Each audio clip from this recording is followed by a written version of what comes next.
Bonjour à toutes et à tous, c'est Infinobi94 et on se retrouve tout simplement pour une nouvelle vidéo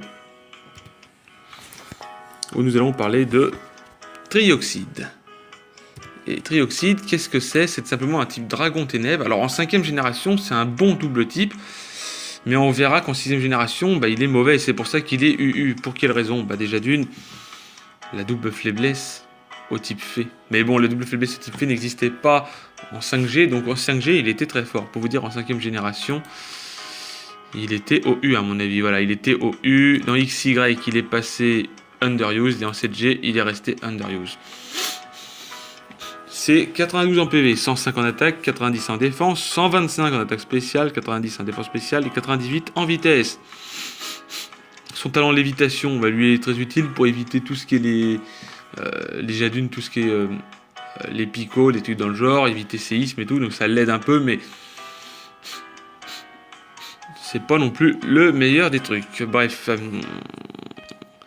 excellent, il a une excellente attaque spéciale, de très bonnes statistiques en attaque, en vitesse, des statistiques PV de défense correctes, un sweeper et un move pool vaste, un talent utile.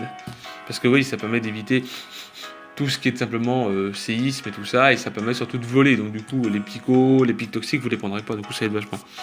Le type médiocre offensivement comme défensivement. C'est vrai que en 5G il était au U et en 6G il avait été TBC par rapport à sa double faiblesse au type fait. Bref, il est joué mouchoir choix avec le talent lévitation, il n'a pas le choix de choix de toute façon. Plus vitesse, moins attaque, avec 252 en attaque spéciale, 252 en vitesse et 4 en SPDF. Il est joué déflagration, demi-tour, vibre obscur et draco météore. Ça me gêne un peu le vibre obscur parce que beaucoup de gens jouent déflagration, demi-tour, draco météore et mettent lumino-canon. Parce que lumino-canon peut toucher le type fée. Et vibre obscur, je comprends, c'est son stab. Mais dans ces cas-là, s'il te reste que lui en Pokémon et que tu te retrouves face à un type fée, tu pourras toujours spammer déflagration, mais tu peux être sûr de rater alors que lumino-canon ne ratera pas. Vibre obscur sera boosté par ton stab, mais sur un type fée, il va rigoler de toi. Donc franchement, c'est un peu c'est contradictoire, ce Pokémon est très contradictoire, ce qui est très compliqué à jouer. Déjà d'une, avec sa double faiblesse au type fée, Draco Météore fonctionne pas face au type fée, il y a que déflagration qui peut fonctionner, mais déflagration peut rater. Alors certains me diront, moi je mets lance-flamme, ouais c'est vrai, t'as raison, parce qu'au moins t'es sûr de pas rater. Enfin, tu peux rater, des fois ça arrive de rater, hein. Mais bon voilà, mais le problème c'est qu'il est vachement embêté par beaucoup de choses, hein. Déjà d'une, des attaques prioritaires. Du style Mac Punch, on vide, voilà. Grâce à sa option remplacer déflagration par lance-flamme, lumino-canon, telluriforce ou encore anti-brume, voilà. Grâce à sa bonne vitesse et à demi-tour, Trioxide pourra mettre une pression importante sur l'équipe adverse. Attention, ce set est totalement bloqué par les Pokémon fées, c'est ce que j'ai dit. Il peut jouer lunettes de choix, c'est comme ça que je le jouais, sauf que moi je lui mettais lumino-canon. De nature timide, plus vitesse, moins attaque, 252 en attaque spéciale, 252 en vitesse, 4 en SPDF. Ouais, de toute façon il a 90, donc ça va, globalement il a quand même des défenses correctes. Hein. Mais bon. Et Draco Météore, vibre obscur, demi-tour et déflagration, quoi. C'est un peu le problème. Grâce aux lunettes choix, Trioxide est capable de 2 HKO ou de 2 HKO beaucoup de Pokémon du tiers. Attention, malgré sa bonne vitesse, Trioxide pourra se faire dépasser par de nombreuses menaces comme Dardarnian, Mega, Simiabras ou encore Latias. Et Simiabras, il a accès à Mac Punch, Dardarnian, il est hyper fort avec sa méga évolution et il a accès à Plécroix qui peut lui faire de dégâts, et même Latias peut être hyper rapide et du coup lui faire un Draco Météore en avance. Et vu les statistiques défensives qu'il a, il tiendra pas grand chose. Mais bon.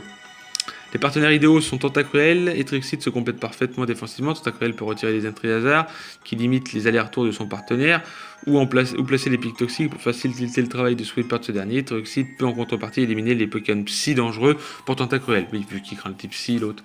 Et l'autre il est type ténèbres et il le craint pas.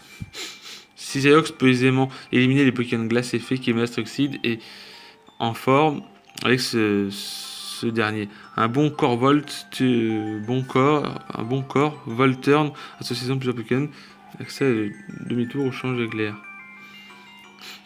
Et Nymphali résiste aux Pokémon faiblesse résiste aux faiblesses combat et dragon de Trioxide. Pour soutenir, il peut venir à son partenaire avec vœu et glade de soin. Il n'y a que ça qui peut être bien, c'est Nymphali avec glade de soin ou vœu, parce que sinon on est en PLS, total. Hein. Voilà, c'est tout pour ce Pokémon. Je sais que ça fait à peine 5 minutes de vidéo, mais qu'est-ce que vous voulez que je vous dise? À part qu'il prend trop cher sur le type fée, qu'il est pas ouf, voilà. Bon, on connaît aussi un autre Pokémon qui arrive en 7ème génération, qui un peu comme lui, qui prend aussi du x4 au type fée, qui est Kaiser. Mais Kaiser a des meilleures défenses et défenses spéciales, donc bah déjà il tank mieux quoi. Bref, je vous souhaite à toutes et à tous une bonne journée. On se retrouve demain avec le Pokémon phare de la 5ème génération, enfin pour moi. Bye tout le monde.